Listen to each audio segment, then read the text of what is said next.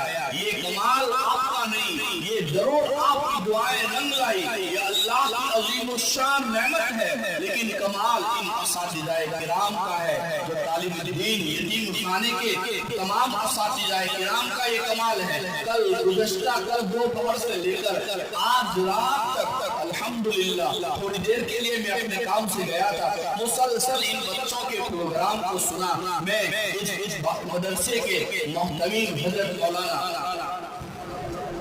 حافظ عبدالجلیل صاحب کو دل کی اتھاہ گہرائی سے مبارکباد پیش کرتا ہوں۔ ماشاءاللہ بہت اچھا کام ہو رہا ہے، بہت اچھا کام ہو رہا ہے، اور میرے ان بھائیوں کو بھی مبارکبادی دوں گا جو اپنی حلال کمائی ان بچوں کی ضرورت پوری کرنے کے لیے اس ادارے کی ضرورت میں معاون بنتے ہیں۔ اللہ کی قسم آپ کا 1 روپیہ اللہ ضائع نہیں دے گا۔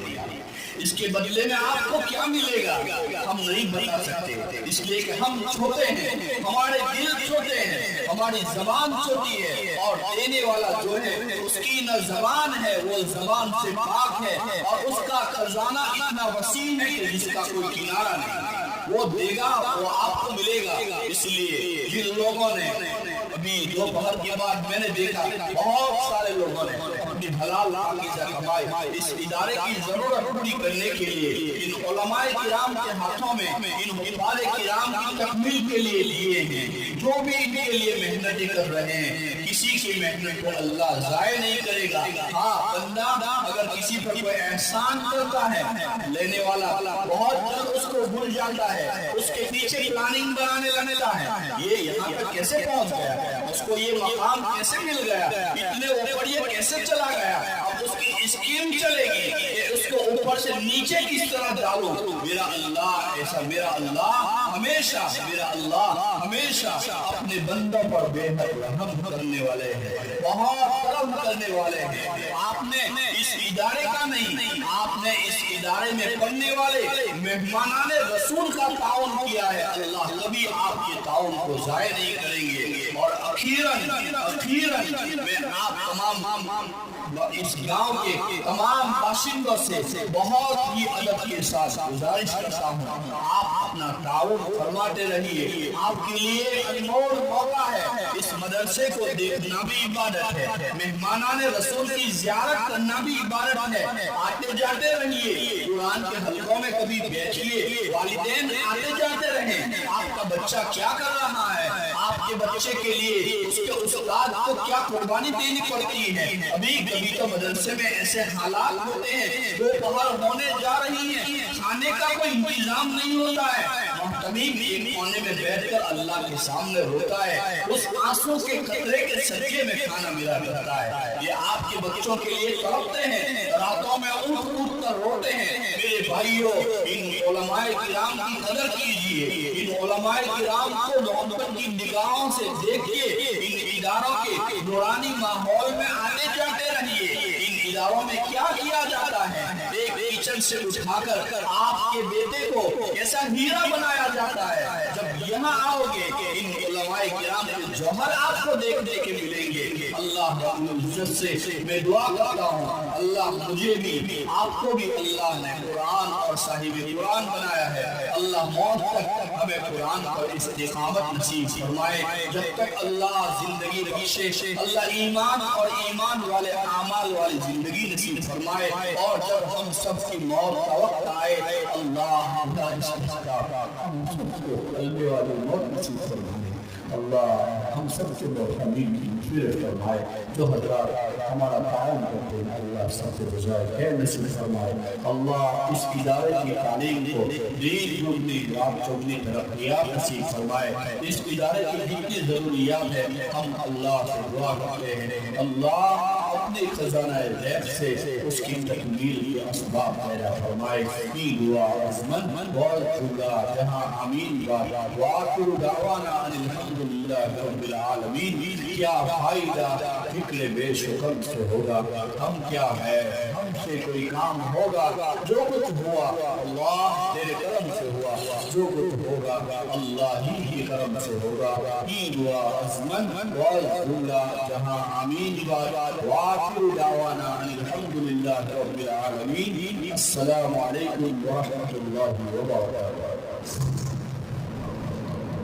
মাশাআল্লাহ হযরত আনার গর্ব থেকে অনেক মূল্যবান নসিহত আমাদেরকে পেশ করেছেন, যার সংক্ষিপ্ত ভাষী করে আমি এখানে ইতি টানব এবং হযরতের কাছে দোয়া আপিল করব যে হযরত দোয়া করবেন। তবে বলি হযরত ওনার বয়ানকে পিছনের বয়ানের সঙ্গে জুড়তে চেয়েছেন।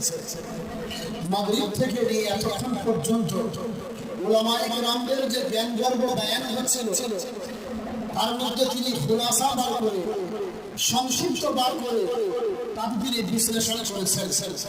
হযরত বলছেন যে সংখ্যা